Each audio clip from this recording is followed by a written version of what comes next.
하나님은 영이시니 예배하는 자가 영과 진리로 예배할지니라. 아멘.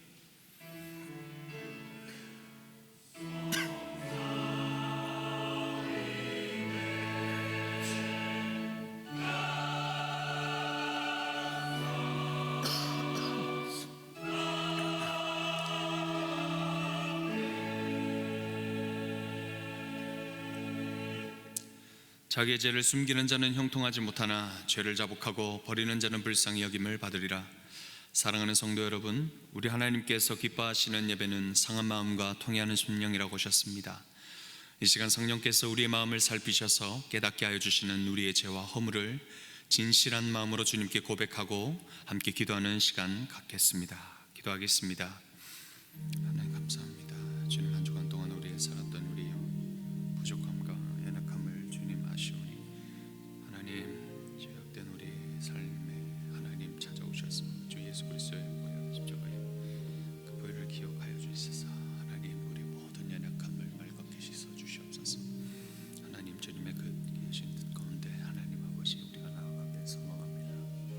순종하며 살아가기를 원합니다.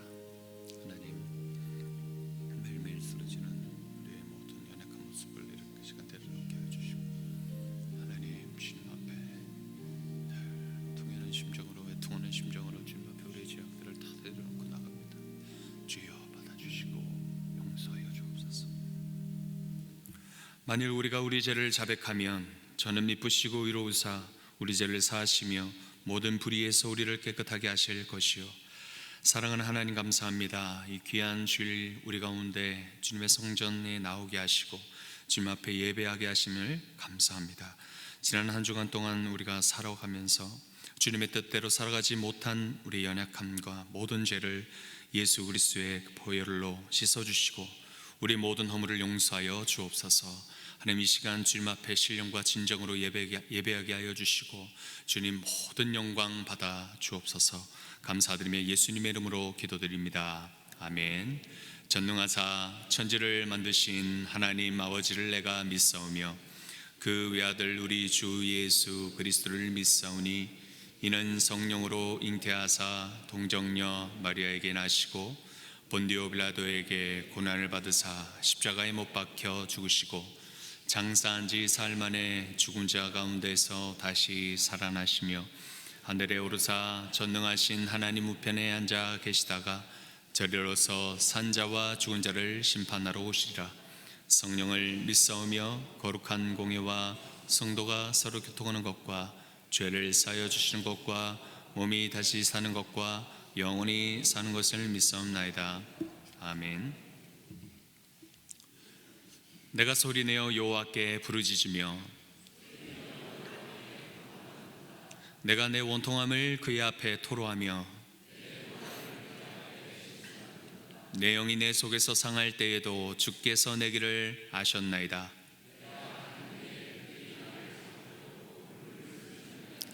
오른쪽을 살펴보소서. 나를 아는 이도 없고 나의 피난처도 없고.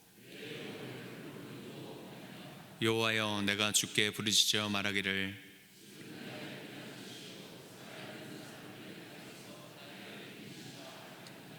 나의 부르짖음을 들으소서. 나는 심히 비천하니이다.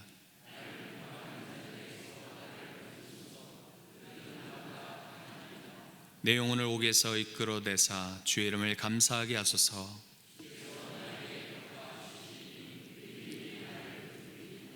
아멘.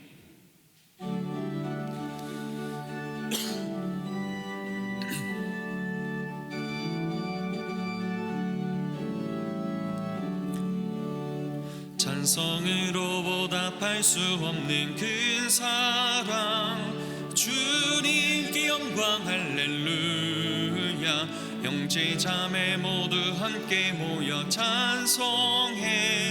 주님께 영광 할렐루야.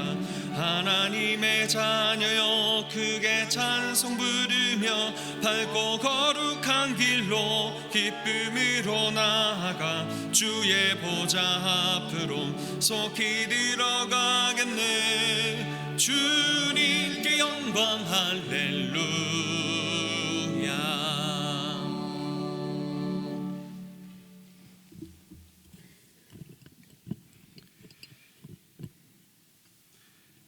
전능하신 하나님 아버지 감사합니다. 우리를 구원하시고 하나님의 자녀 되게 하사 명절의 기간 동안 또 이 한 주간 주님께서 우리를 지키고 보호하사 이렇게 하나님 앞에 머리 숙이며 경배할 수 있도록 우리를 불러주시니 감사합니다. 또한 한 주간도 주께서 우리에게 일용할 양식을 허락하여 주사 우리 육신의 필요를 채워주시고 하나님의 은혜 가운데 살게 하여 주시니 감사합니다. 또한 지난 한 해를 돌이켜보면 여러 가지 일들이 많았지만 하나님의 전지전능하신 손으로 붙들어 주사 우리로 하여금 믿음 안에 살게 하셨고 또 올 한 해도 그렇게 살게 하시며 은혜 베풀어 주실 줄 알고 감사드립니다. 이렇게 하나님 앞에 감사하여 주신 일용할 양식 중에 일부를 구별하여 하나님 앞에 11조와 선교와 감사와 각종 목적 헌금으로 드리오니 하나님 우리의 믿음은 받아주시고 우리가 드린 이 예물은 하나님의 나라와 의를 위하여 창세전에로부터 택하여 세우신 이 몸된 교회를 통해 하나님 놀랍게 사용하여 주시옵소서. 또한 바라옵고 원합니다. 하나님께서 한 해 동안 우리에게 일용할 양식의 곳간을 채워주셨듯이 올 한 해도 우리의 곳간이 차고 넘치게 하여 주사 하나님을 사랑하고 이웃을 사랑하는데 청지기와 같이 이 모든 물질들을 사용하는 지혜로운 자, 믿음 있는 자 되게 하여 주옵소서. 주신 하나님을 잊어버리고 주신 물질에 빠져 어리석은 자가 되어 하나님 앞에 시험받지 아니하도록 우리를 도와주시되 하나님께서 이 땅에 보내신 주 예수 그리스도를 본받아 이웃을 내 몸처럼 사랑하며 그렇게 살아가는 우리 모두가 되게 하여 주옵소서. 몸된 교회 안에서 하나님이 주신 직분을 따라 이 모양 저 모양으로 봉사하는 손길들이 있습니다.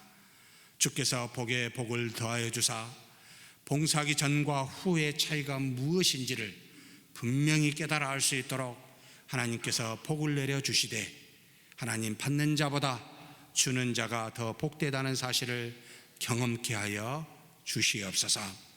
이 시간에 한 가지로 우리 가족과 함께 명절을 보내면서 하나님 앞에 나와 예배드리는 우리 모두에게 가없는 은혜를 더하여 주사 하나님께만 영광 돌릴 수 있는 예배되게 하여 주시옵소서. 우리 주님 예수님의 이름으로 기도하옵나이다. 아멘.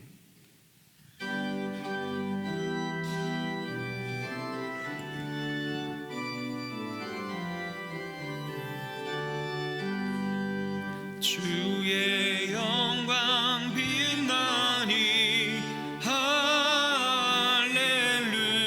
할렐루야. 성도들은 주 앞에 할렐루야. 보좌 앞에 천사도 할렐루야. 주의 사랑 크셔라 할렐루야. 하늘이여 땅이여 할렐루야. 주의 기사 전하라 할렐루야. 만물들아 영원히 할렐루야. 서로 화답하여라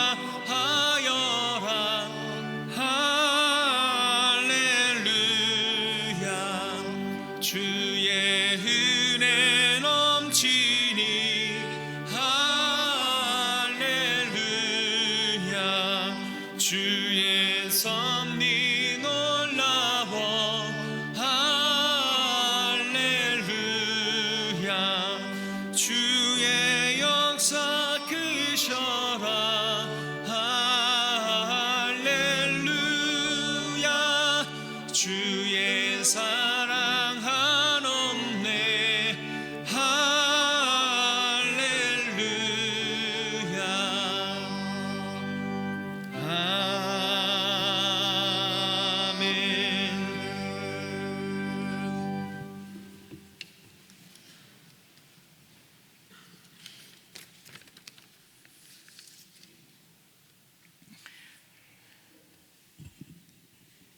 참으로 좋으신 우리 하나님 아버지, 말씀으로 천지를 창조하신 전능하신 하나님이 우리 아버지이심에 무릎 꿇어 경배드리며 찬송과 영광 올려드립니다. 창세전에 우리를 선택하시사 죄로 죽었던 저희를 예수님의 십자가의 대속의 보혈로 씻으심으로 죄에서 구원해 주시니 엎드려 감사를 드립니다. 우리 안에 계셔서 하나님 말씀 깨닫게 하시고 우리의 연약함을 도우시고 기도할 바를 알지 못하는 우리를 탄식으로 친히 간구하시는 성령 하나님께 영광과 찬송을 올려드립니다. 하오나 근본 주인인 저희들, 그 은혜를 듣고 배워도 매 순간 잊어버리고 저희의 하고자 하는 대로 살아가는 주인임을 고백하며 회개하오니 십자가에 흘리신 보혈로 씻어주시며 용서해 주시기를 기도합니다. 앞으로의 남은 삶은 주를 닮아가며 믿는 자다운 삶을 살아서 세상과 불신자들이 아멘 할렐루야로 하나님께 돌아온 역사가 일어나 저 천국에 설 때에 참으로 잘했다 칭찬받는 선문성도 다되게 하여 주옵소서. 아버지 하나님, 127년 전 소문박 이곳에 주님의 뜻이 있으셔서 소문교회를 세우시고 이제까지 보호하여 주심을 감사를 드립니다.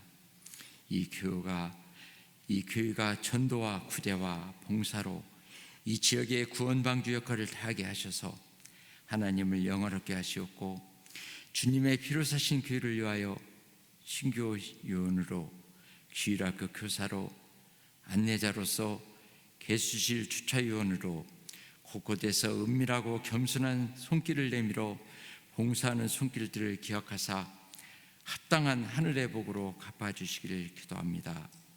하나님 아버지, 교회가 리모델링 공사가 진행 중임을 주께서 하시나이다. 공정마다 역사해 주시고 남은 공정도 넉넉한 재원을 허락하셔서 앞으로의 남은 일도 아름답게 마쳐 주님 기뻐하시는 아름다운 교회가 되게 하여 주옵소서. 아버지 하나님, 간구하옵기는 소문의 미래이며 희망인 영화부부터 청장년부를 기억하여 주옵소서. 저들에게 솔로몬의 지혜와 다윗의 용기를 허락하셔서 배울 많은 때에 최선을 다하여 학문과 기술을 익혀 저가 가문과 교회와 사회에 하나님의 영광을 드높이는 저들에게 하여 주옵소서. 아버지 하나님, 교회를 섬기시는 교역자님들 기억하시고 통행하사 영육간에 풍성하게 하시고 교회와 성도들을 푸른 초장과 쉴만한 물가로 인도하는 데 부족함 받게 하여 주옵소서. 아버지 하나님, 이 시간 두손 모은 성도들의 간절히 주께 부르짖는 기도를 들으시고 적절한 때에 합당한 은혜를 베푸시고 응답하셔서 주를 위해 살겠노라는 다짐하는 저희 선물 성도들 다되게 하여 주옵소서. 아버지 하나님, 설명절을 주심에 감사를 드립니다. 온 가족이 모여 웃음꽃이 피게 하시고 초생하게 감사하기 전에 초생을 통하여 우리를 있게 하신 하나님 은혜에 먼저 감사하며 예배하는 저들 되게 하여 주옵소서. 아버지 하나님, 이제 말씀을 전하실 사자 목사님 단위에 세우십니다. 성령의 강한 손으로 붙드시고 선포되는 말씀이 우리의 옥토대에 떨어져 30배, 60배, 100배의 열매를 맺게 하시고 은혜로운 말씀 붙잡고 신자다운 삶을 살아 한 주간 승리하는 소문성도 되게 하여 주옵소서. 할렐루야 성가대의 정성으로 준비한 찬양을 하나님께 올려드립니다. 하나님 홀로 영광 받아 주옵소서. 감히 기도할 수 없는 죄인이 거룩하신 예수님 이름 받들어 기도드리옵나이다. 아멘.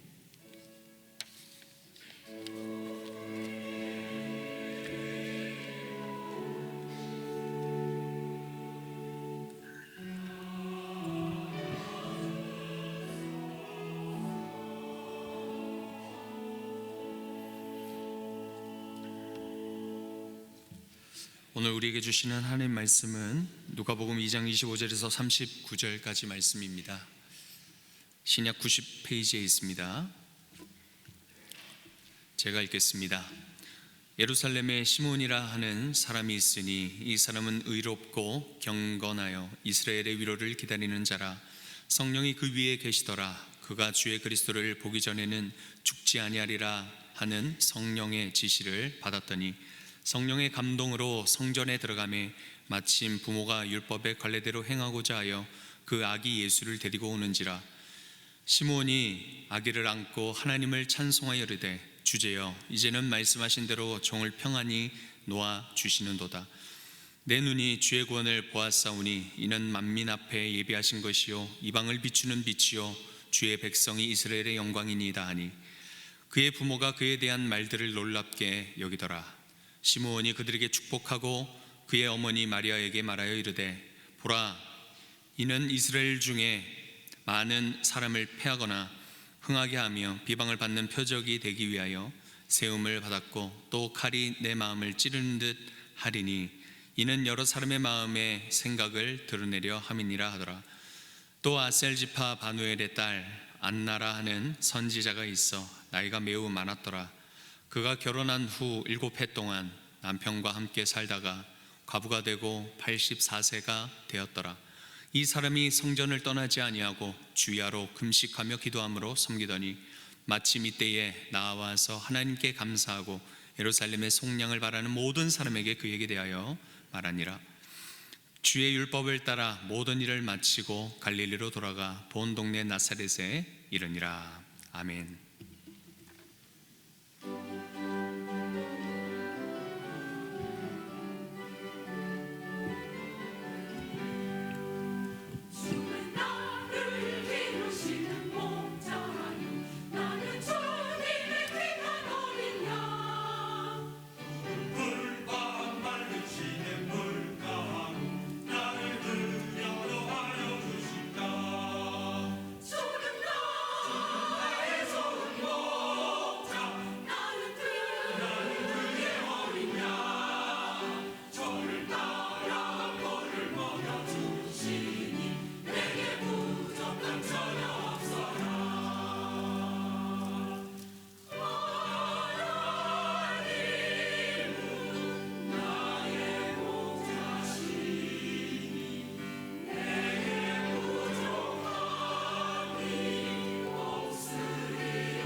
아멘. 은혜로운 찬양 우리 하나님께서 영광과 존귀를 받으신 줄 믿습니다.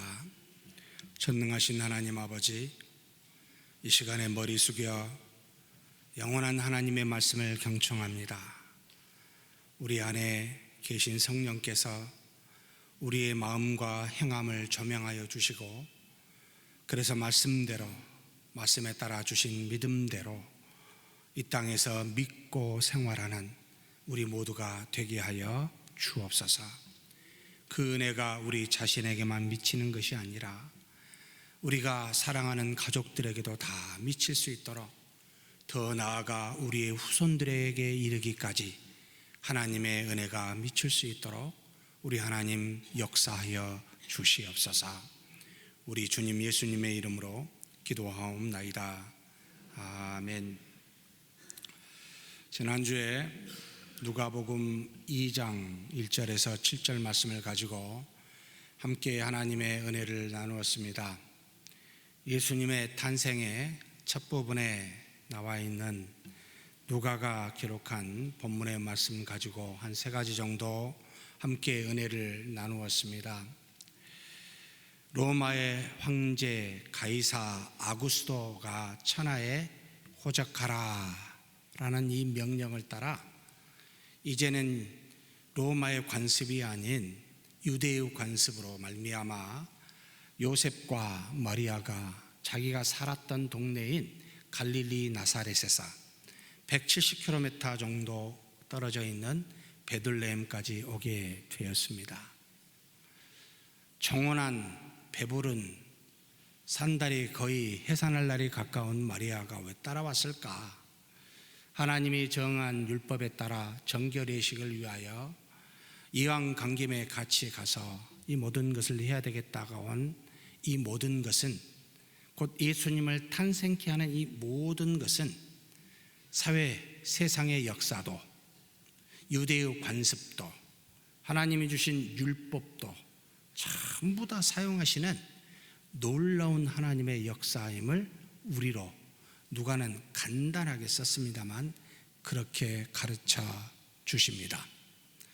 사람이 깨닫든 깨닫지 못하든 그 모든 것이 다 하나님으로부터 미리 예언한 선지자들로 말미암아 주신 말씀대로 정확하게 베들레헴에서 태어나게 한 이 역사는 한치의 오차도 없이 이루어졌고 성취하게 되었습니다. 사랑하는 성도 여러분, 저와 여러분이 이 자리에 나온 것도 우리가 이 땅에 사는 것도 우리가 의식하든 의식하지 못하든 하나님 안에 있음을 믿으십니까? 우리는 지금 잘 몰라요. 조금 지혜로운 사람은 10년 뒤에, 좀 덜 지혜로우면 죽기 전에 내가 산 것은 내가 아니요 내 안에 계신 하나님 정말 그리스도께서 사신 것이라고, 내가 나된 것은 내 힘이 아니라 하나님의 은혜라고 고백할 때 우리는 그제서야 지금 깨닫지 못하였던 하나하나 이루어진 좋은 것과 안 좋은 것들 전체가 하나님의 손 안에 있음을 그제서야 알고 그저 머리 숙여 경이로움을 표하고 감사할 뿐입니다. 사랑하는 성도 여러분, 그것을 미리 아는 자라면 지금부터 하나님이 우리와 동행하심을 알고 그분께 감사와 영광을 올려드리면 얼마나 좋겠습니까? 그렇다면 우리 입에서 원망이 사라지고 미움이 사라질 겁니다. 왜냐하면 전부 다 하나님의 뜻이지요. 비록 모든 죄는 우리의 타락한 본성에서 나와 그것으로 이 본성으로 말미암아 죄가 촉발되지만 하나님은 이 죄까지도 사용하사 합력하여 선을 이루시는 놀라운 분이셨습니다. 그래서 수많은 악을 사용하여 예수님을 십자가에 못 박혀 죽이시고 그것이 하나님의 창세전에 이미 계획된 그와 같은 놀라운 구원의 역사임을 죄를 지은 사람들이야 알았겠습니까? 모르지요. 사랑하는 성도 여러분, 그래서 평안하십시오 라고 이렇게 우리가 썼습니다만 주님이 우리와 동행하시기에 언제 어디서든지 어떤 상황에서든지 우리에게는 정해져 있는 하나님의 뜻에 따라 가기 때문에 평안이 있는 줄 믿습니다. 이것을 바로 가르쳐준 사건이 예수님의 탄생 사건입니다. 뿐만 아닙니다. 예수님은 예언에 따라 베들레헴에서 태어나셨지만 왜 하필이면 바로 베들레헴에서 태어나시기는 하셨지만 나사렛에서, 갈릴리 나사렛에서 마치 디아스포라와 같이 그와 같은 삶을 거기서 살게 하셨을까? 거기에 부모를 둔 사람이 베들레헴까지 와서 낳게 할 뿐이지 다시 가서 살게 한 이유는 무엇일까라고 이렇게 볼 때마다 이 세상에 사는 것은 마치 디아스포라처럼 고향이 없이 나그네와 같은 삶이라는 것을 오직 우리의 본향은 이 땅이 아니라 저 하늘 하나님의 나라임을 가르치시기 위함이었다는 것도 기억해야 합니다. 예수님이 함께 사는 이 하나님의 나라는 바로 이 베들레헴이나 유다 땅이 아니라 정말 이방인과 함께 섞여 있으면서 인종도, 종교도, 피부색도, 나이도, 성별도, 직업도 모든 것을 뛰어넘어 모든 사람이 함께 할 수 있는 나라다라는 것을 보여주시기 위함이었습니다. 그래서 자신의 이름을 나사렛 예수라 불림을 당하도록, 베들레헴 예수라라기보다는 선한 것이 날 수 없다고 하는 이방 땅 나사렛 예수라라고 불리는 그 이유가 다 그 안에 숨어 있었습니다. 세 번째로, 예수님은 태어날 당시에 동물의 구유에서 나셨고 강포로 쌓인 뒤 그것에 뉘어졌습니다. 마치 이 땅에서 예수님이 차지하고 있는 자리는 항상 구유처럼 낮은 자리에 거할 것임을 보여주고 계십니다. 진리는 남을 높이지만 자신을 낮추는 것이며, 남에게 기쁨과 평안을 주지만 자신은 희생과 또 고난의 자리에 앉는다는 속성을 예수님 스스로가, 진리이신 주님께서 스스로 이 땅에 태어날 때부터 사는 동안 마지막 죽기까지, 그리고 부활하시기까지 단 한 번도 높은 자리에 앉지 않으므로 우리에게 가르쳐 주십니다. 그는 근본 하나님과 같은 본체이시며 동등하시면서도 우리와 같이 우리 모양을 취하사 육체로 입고 오심으로, 그것도 이 땅에서 가장 낮은 자리에 머물면서 죄와 사망의 고통 속에서 비참함 속에 있는 우리를, 낮은 우리를 구원하시기 위하여 예수님은 스스로 낮아지신, 그래서 구유에 나셨습니다. 그런 주님을 믿고 있는 우리도 이 땅에 사는 동안 정말 낮은 자처럼 겸손하게, 그리고 마음이 가난한 자가 되어 주님처럼 사는 저와 여러분이 되시길 주의 이름으로 축복합니다. 오늘 우리가 상고할 말씀은 이제 태어난 지 얼마 되지 않는 예수님을 만난 사람들에 관한 이야기입니다. 우리가 읽은 본문은 두 사람밖에 나와 있지 않지만 2장 전체를 읽으면 세 종류의 사람이 나타납니다. 2장 8절에서 20절에는 베들레헴 지역에서 양을 치는 목자들의 이야기가 나오고 있고, 25절에서 35절 말씀은 바로 예루살렘에 살고 있는 시므온 이야기가 나와 있고, 그리고 그 뒤에 36절에서 39절의 말씀은 예루살렘 성전에 있는 여선지자 안나의 이야기가 나와 있습니다. 이 세 종류의 사람은 전부가 다 예수님을 만나고 예수님을 알아본 사람들이었습니다. 사복음서 중에 오직 이 누가복음만이 이 세 사람에 대해서, 세 종류의 사람에 대해서 증거하고 있습니다. 의도적으로 성령의 감동으로 우리에게 알려주신 것이지요. 무슨 의도가 있을까요? 한 세 가지 정도의 하나님의 은혜가 이 안에 숨어 있다라고 보고 있습니다.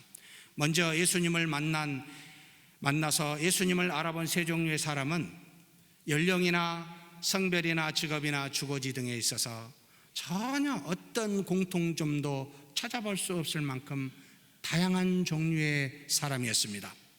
이는 곧 하나님의 구원의 은혜가, 곧 예수 그리스도를 알아보는 놀라운 은혜가 차별 없이 다양한 사람에게 임할 것임을 어린 예수님을 만나는 사람의 종류로부터 우리에게 시사하며 가르쳐주고 있다, 이 말입니다. 먼저 베들레헴 지역에 양을 치는 목자들은 좀 더 나은 미래를 꿈꾸고 집을 떠나 고생하고 있는 주로 젊은이들이 이에 해당이 됩니다. 예루살렘에 사는 시므온은 험난한 인생을 경험하고 이제 인생의 이치를 좀 깨달아서 하나님의 율법의 말씀에 따라 의롭고 경건하게 생활하는 것이 가장 유익함을 아는, 그래서 의롭게 생활하는 한 유대인의 중년 가장으로 추정됩니다. 세 번째로 등장한 아셀 지파 바누엘의 딸로 꽤나 예루살렘에서 잘 알려진 여선지자 안나였습니다.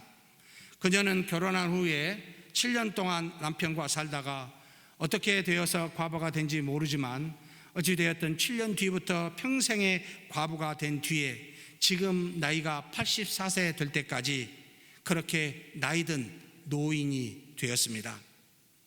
그녀는 오직 하나님을 남편으로 삼아서 다른데 집을 떠나 이제는 이곳 예루살렘 성전에서 떠나지 아니하고 금식과 기도로 하나님을 섬기면서 하나님이 말씀을 주시면 그 말씀을 증거하는 그런 나이든 여선지자였습니다.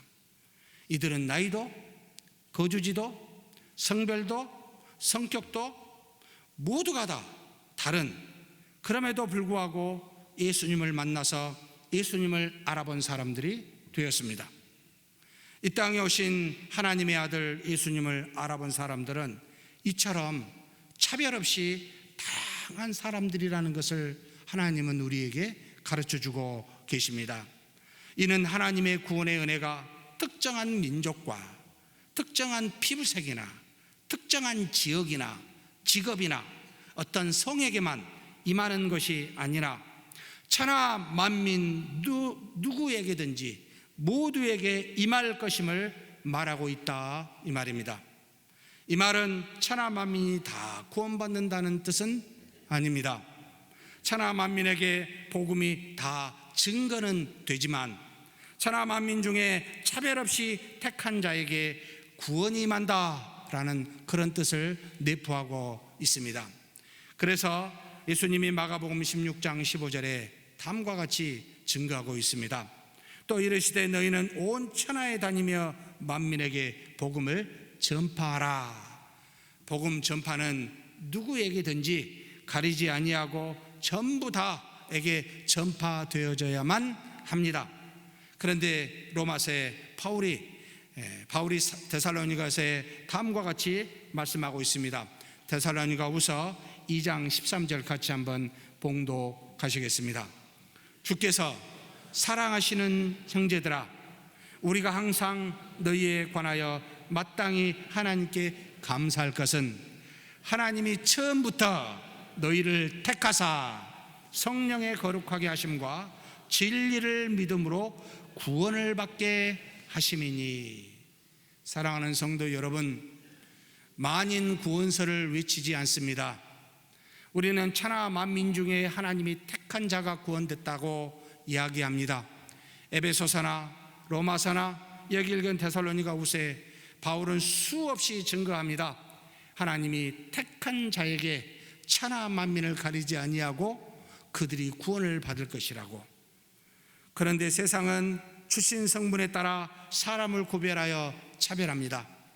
경제적인 능력에 따라서, 학력에 따라서, 심지어 지역에 따라서, 성별에 따라서, 나이에 따라서 수많은 차별이 이 땅에 존재합니다. 서로의 다양성을 인정하고 존중하기보다는 질서라는 참 좋은 명분 아래 획일적 줄서이기를 세상은 우리에게 강요합니다. 그래서 줄에서 벗어나면 어린 사람들에겐 어렸을 때는 왕따라는 것으로 차별과 아픔을 주고, 나이가 들어서는 경제적, 물리적 또는 신분적 차별로 그들을 압박합니다. 사랑하는 성도 여러분, 진리는 차별 없이 누구든지에게 동등하게 임하는 것임을 예수님을 만나는 사람들을 통해 우리에게 지금 가르치고 있습니다. 심지어 이름도 없는 목자들에게, 곧 죽을 날이 가까운 안나에게, 인생의 경험을 하고 이제는 이렇게 살아야 되겠다고 하는 평범한 가장에게 그렇게 하나님은 차별 없이 임하고 있습니다. 그렇다고 이 차별 없음이 죄까지도 수용하여 차별 없이 대함을 말하고 있지는 않는다는 사실을 분명하게 기억하셔야 합니다.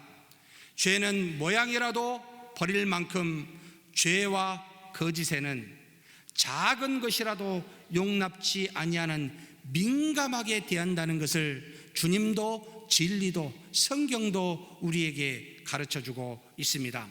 왜냐하면 진리와 거짓은, 죄와 거짓은 진리와 상관이 전혀 없기 때문에 그렇습니다.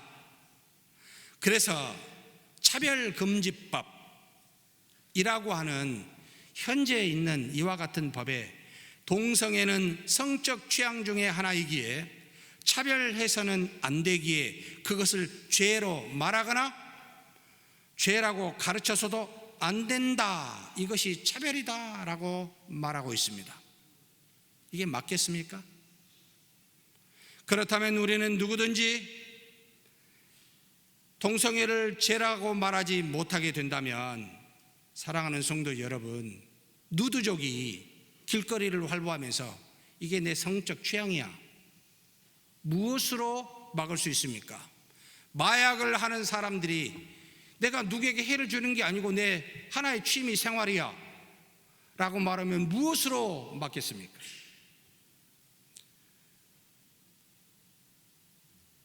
맞습니다.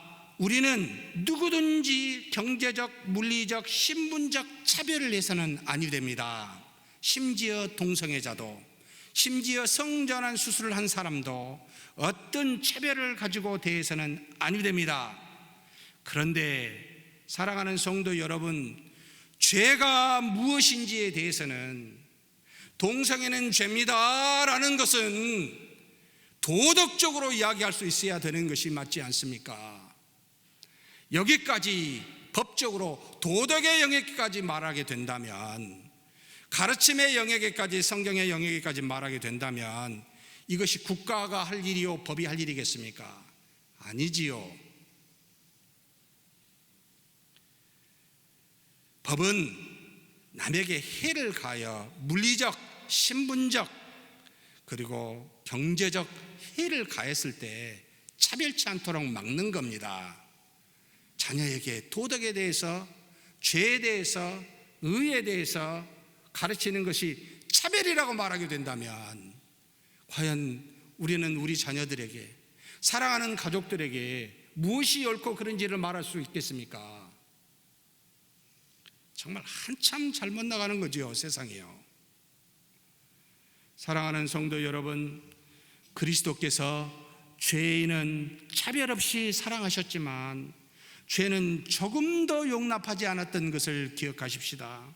그래서 그 죄 때문에 십자가에 못 박혀 죽으셨습니다. 그래서 아무리 큰 죄인이라도 우리는 사랑하고, 아무리 작은 죄라도 우리는 미워하는 것이 바로 저와 여러분이 아니지 않습니까? 그런 저와 여러분이 되시길 주의 이름으로 축복합니다. 가난한 젊은 목자들, 인생의 황혼으로 접어든 중년 유대인 시므온, 온갖 고난 속에서 이제 떠날 길만을 바라보는 여선지자 안나, 이들은 서로 다른 다양한 환경을 가지고 있지만 놀랍게도 한 가지 공통점이 있었습니다. 그것은 바로 당시에 적어도 세상의 사람들로부터 존경과 부러움의 대상이 아니다라는 공통점입니다. 그저 미래를 걱정하며 오늘을 열심히 사는 젊은이들이었고, 이런저런 세상의 악을 보면서 하나님의 말씀에 따라 최선을 다해 살려고 하는 평범한 유대인의 가정이었으며, 젊어서부터 세상의 온갖 고생을, 고난을 받으며 험난한 삶을 사는 나이든 노인이었습니다. 어디를 봐도 흠모할 만한, 본받아 뭔가 닮을 만한, 정말 부러워할 만한 조건이 단 하나도 가지고 있지 않는 그런 사람들이었습니다.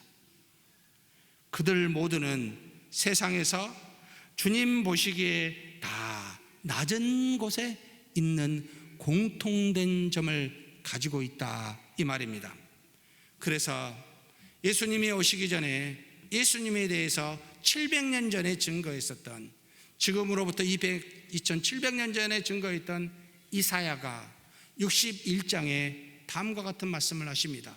이 말씀은 예수님이 갈릴리 한 회당에서 첫 번째 설교한 본문의 말씀이기도 합니다. 바로 61장 1절에서 3절 말씀 같이 한번 천천히 봉독하시겠습니다. 주 여호와의 영이 내게 내리셨으니 이는 여호와께서 내게 기름을 부으사 가난한 자에게 아름다운 소식을 전하게 하려 하심이라. 나를 보내사 마음이 상한 자를 고치며 포로된 자에게 자유를, 갇힌 자에게 노임을 선포하며 여호와의 은혜의 해와 우리 하나님의 보복의 날을 선포하여 모든 슬픈 자를 위로하되 무릇 시온에서 슬퍼하는 자에게 화관을 주어 그 죄를 대신하며 기쁨의 기쁨으로 그 슬픔을 대신하며 찬송의 옷으로 그 근심을 대신하시고 그들이 의의 나무 곧 여호와께서 심으신 그 영광을 나타낼 자라 일컬음을 받게 하려 하심이라. 아름다운 소식이 누구에게 간다고요? 가난한 자에게, 포로된 자에게, 눈먼 자에게. 그때나 지금이나 하나님의 보시는 눈에 든 사람은, 또 하나님이 눈에 보이는 사람은 세상에 정말 보잘것없는 낮은 자리에 처한 사람들이었습니다. 그래서 예수님이 그 유명한 산상수훈의 첫머리에 첫 번째 하신 말씀 있지요. 바로 누가복음 6장 20절 말씀입니다. 같이 한번 읽겠습니다. 예수께서 눈을 들어 제자들을 보시고 이르시되 너희 가난한 자는 복이 있나니 하나님의 나라가 너희 것이며. 어떤 사람이 복이 있다고요? 어떤 사람이 하나님의 은혜를 받는다고요? 어떤 사람이 예수님을 알아볼 수 있다고요? 여러분, 심령이 가난한 자만에게만 보입니다. 낮은 자에게 참으로 놀라운 하나님의 구원의 은혜가 있다는 것을 가르치고 있습니다. 사랑하는 성도 여러분, 저와 여러분이 낮은 자가 되어 정말 주님을 볼 수 있는 그런 복이 있기를 주의 이름으로 축복합니다. 또한 이들에게는 두 번째, 그 주님을 아는 그들에게 두 번째 공통점이 하나 있습니다. 그것은 바로 모두 자신의 힘으로, 능으로, 노력으로 또는 어떤 시도로 예수님을 알아본 것이 아니라 오직 하나님으로부터 온, 하나님이 주신 은혜로만 이 예수님을 알아보았다는 사실입니다. 목자들은 주의 천사들로 인하여 주님에 대해 증거를 받았습니다. 스스로 한 것이 아니었습니다. 바로 누가복음 2장 9절에서 10절 말씀입니다. 같이 한번 읽겠습니다. 주의 사자가 곁에 서고 주의 영광이 그들을 두루 비치매 크게 무서워하는지라. 천사가 이르되 무서워하지 말라. 보라, 내가 온 백성에게 미칠 큰 기쁨의 좋은 소식을 너희에게 전하노라. 목자들만 그렇지 아니하였습니다. 바로 유대인 예루살렘에 살았던 시몬도 마찬가지입니다. 바로 우리가 읽었던 26절에서 28절 말씀입니다. 같이 한번 읽겠습니다. 그가 주의 그리스도를 보기 전에는 죽지 아니하리라 하는 성령의 지시를 받았더니 성령의 감동으로 성전에 들어가매 마침 부모가 율법의 관례대로 행하고자 하여 그 아기 예수를 데리고 오는지라. 시므온이 이 아기를 안고 하나님을 찬송하여 이르되. 어떻게 해요? 성령께서 지시하시고 성령께서 충만케 하셨다고. 안나도 마찬가지입니다. 이 여선지자 안나는 직분에 따라 금식과 기도로 믿음의 행함을 가질 때 하나님이 깨닫게 하사 예수님을 알아보게 하는 역사가 있게 합니다. 바로 누가복음 37절, 2장 37절에서 38절 말씀입니다. 같이 한번 읽겠습니다. 과부가 되고 84세가 되었더라. 이 사람이 성전을 떠나지 아니하고 주야로 금식하며 기도함으로 섬기더니 마침 이때 나와서 하나님께 감사하고 예루살렘의 속량을 바라는 모든 사람에게 그에 대하여 말하니라. 예루살렘의 속량에 대해서, 예수님에 대해서 말하는데 뭐요? 하나님 앞에서 성전을 떠나지 아니하고 금식하며 기도하며 섬길 때에 이와 같은 은혜를 받고 주님을 알아본 겁니다. 예수님을 알아보는 방법은 세상의 지혜나 또는 이 땅의 그 어떤 것으로 결코 알아볼 수가 없습니다. 불가능하다 이 말입니다. 오직 하늘로부터는 하나님의 은혜로만, 하나님이 주신 은혜로만 여러분 이렇게 주님을 알아보고 진리를 깨달아 알 수 있음을 우리에게 지금 교훈하고 있습니다. 하나님의 은혜가 하나님이 보내신 천사 사자가 될 수도 있고, 또 하나님의 은혜가 성령이 우리에게 지시하신 바나 충만함이 될 수도 있고, 또 하나님의 은혜가 믿음에 따라 말씀과 기도하며 주님을 섬길 때 임할 수 있는 그와 같은 것들입니다. 그러나 분명코 우리의 수고와 노력으로는 도저히 진리를 알 수도 행할 수도 없다는 것을 이 세 종류의 사람을 통하여 분명하게 가르쳐 주십니다. 그러므로 진리를 알고 행함으로 구원에 이르는 것이 아니라 곧 구원을 받았기에, 하나님이 우리에게 은혜를 주셨기에, 성령이 우리 안에 내주하셨기에 그제서야 진리를 알고 진리를 행할 수가 있다 이 말입니다. 먼저 하나님의 은혜가 있어야 그 다음에 그 믿음을 통하여 우리는 주님을 알고 주님의 뜻을 행할 수가 있습니다. 그러므로 사랑하는 성도 여러분, 기억하셔야 됩니다. 항상 믿음이 앞서고 행함이 뒤선다라는 것을. 결코 행함이 앞서지 않습니다. 결코 우리의 의지나 노력이나 우리의 생각과 지혜가 앞서서는 아무것도 할 수도 없고 깨달을 수도 없고 행할 수도 없습니다. 그러니 우리는 무엇 해야 되겠습니까? 먼저 어떻게 하나님 앞에 서야 되겠습니까? 말씀을 보든 기도하든 무엇을 하든 먼저 우리는 하나님 앞에 하나님 은혜를 주십시오. 내가 믿음으로 말씀을 보고 믿음으로 기도하고 믿음으로 행할 수 있게 먼저 하나님 앞에 엎드리는 하나님의 은혜를 구하는 자세가 얼마나 중요한지를 우리에게 지금 가르쳐주고 있다 이 말입니다. 그러니 사랑하는 성도 여러분, 우리의 생각을 따라, 우리 의지를 따라, 우리 열심을 따라 가지 마십시오. 죄만 있을 뿐입니다. 자신이나 여러 사람을 해칠 뿐입니다. 하나님의 은혜가 거하면, 하나님이 믿음을 주시면 그제서야 알고 일어서서 행하십시오. 그런 저와 여러분이 되시길 주의 이름으로 축복합니다.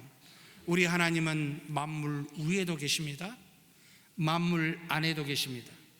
만물과 함께 동행하시기도 합니다. 어디서든지 계시는 하나님이십니다.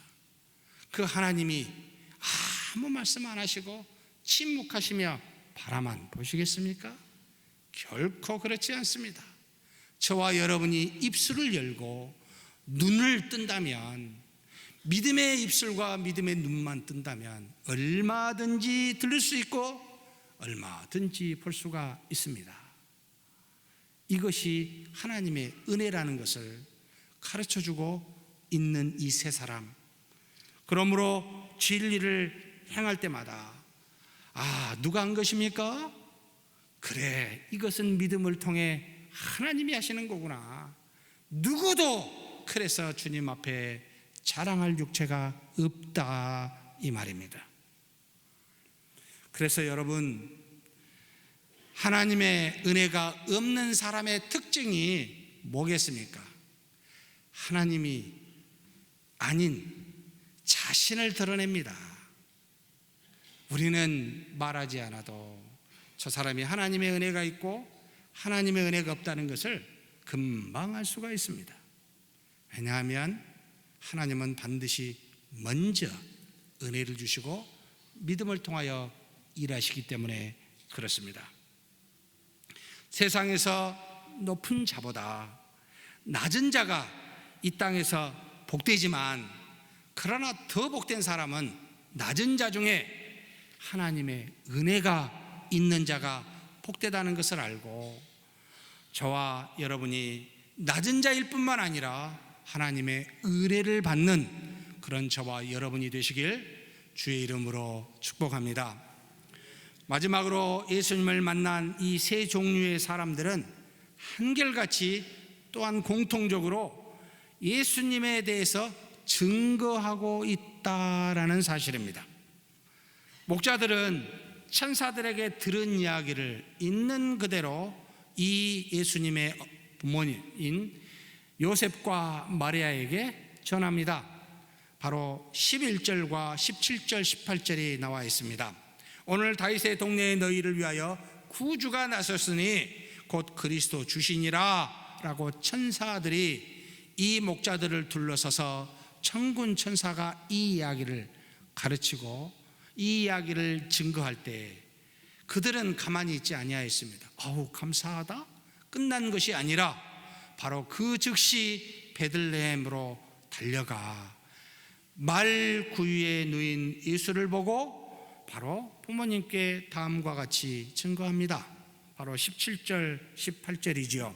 보고 천사가 자기들에게 이 아기에 대하여 말한 것을 전하니, 듣는 자가 다 목자들이 그들에게 말한 것들을 놀랍게 여기되. 사랑하는 성도 여러분, 하나님의 은혜가 거하면 누구를 증거해요? 반드시 주님을 증거합니다. 이것이 속성이요 이치라는 말입니다. 목자들만이 아닙니다. 시므온도 똑같았습니다.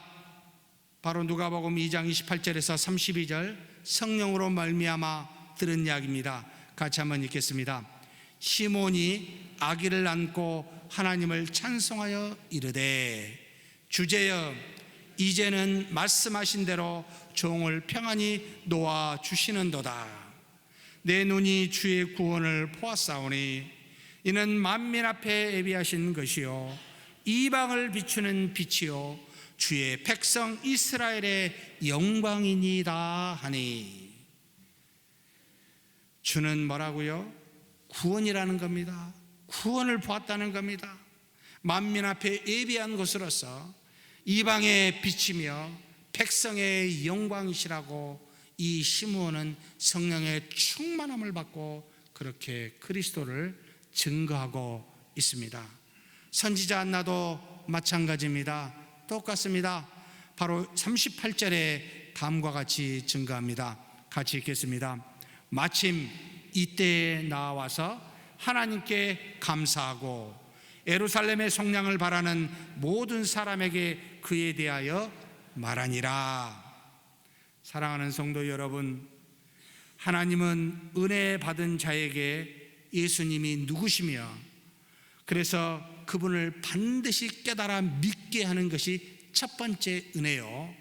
그리고 그 은혜를 받은 사람은 반드시 이 예수님에 대해서 우리의 죄를 속량한 구세주이시며 우리를 구원하신 분으로서 만인 앞에 세상 앞에 빛이 되시고 우리의 영광이 되십니다 라고 반드시 증거하는 두 번째 역사가 일어나게 한다는 겁니다.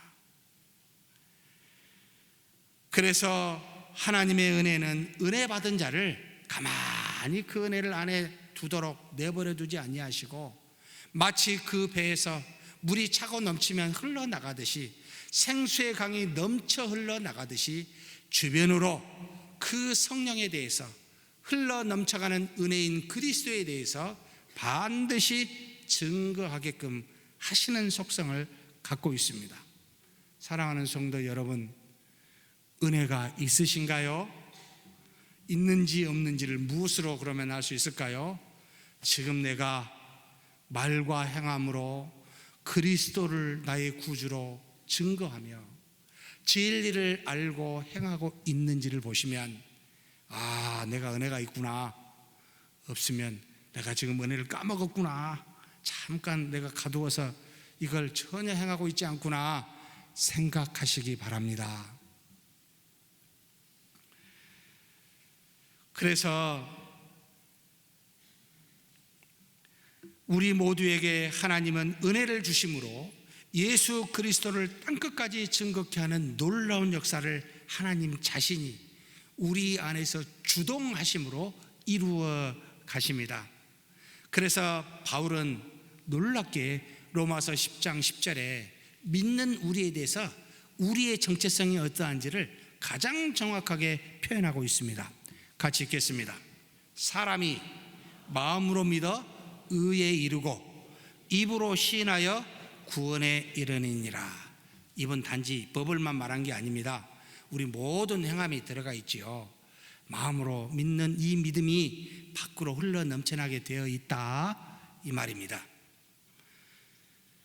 그래서 은혜를 받은 사람은 누구를 증거해요? 자기를 증거하지 않고 우리 주 예수 그리스도를 어떻게든 증거하는 삶을 살게 되어 있다, 이 말입니다. 그러므로 사랑하는 성도 여러분, 우리 자신을 증거하면 내가 믿음이 없습니다 이렇게 고백하는 꼴이 돼요. 절대 그러지 마시고 무엇을 하든지 하나님 감사합니다. 주님께서 하나님을 통해 복을 주실 겁니다. 모든 것은 다 하나님이 하신 겁니다. 주님이 우리를 통해 이루신 은혜입니다. 이렇게 고백하는 저와 여러분이 되시길 축복합니다. 그러므로 우리 입술로 하나님은 우리의 그리스도시요 주시라고, 그로 말미암아 우리가 구원을 받았노라고, 그는 세상의 빛이시며 주의 백성의 영광이시라고 언제 어디서든지 누구에게든지 그렇게 감사하고 증거하는 저와 여러분이 되시길 축복합니다. 사랑하는 성도 여러분, 하나님의 은혜는 오직 낮은 자들 중에 임합니다. 그리고 이 은혜는 세상의 수많은 사람들 중에 누가 예수님인지를 정확하게 알아보게 하고, 그리고 난 다음에 우리의 구세주라고, 우리의 그리스도시요 하나님의 아들이라고 고백하게 되어 있습니다. 이렇게 이 명절 은혜를 받고 증거하는, 올 한 해 동안 이와 같이 은혜 받고 그리스도를 증거하는 저와 여러분이 되시길 간절히 주의 이름으로 축복합니다. 전능하신 하나님 아버지, 감사합니다. 이 땅에 낮은 자에게 임하시고 낮은 자에게 은혜를 주사 주님을 깨닫게 하시고 깨달은 그들에게 그리스도를 증거케 하여 주시니 감사합니다. 모든 것이 다 주님의 은혜요 주님이 하신 일이오니 우리를 자랑치 않게 하여 주시고 항상 말싸게 않게 하여 주사 그리스도만 높이는 우리 모두가 되게 하시고 올 한 해가 되게 하여 주시옵소서. 우리 주님 예수님의 이름으로 기도하옵나이다. 아멘.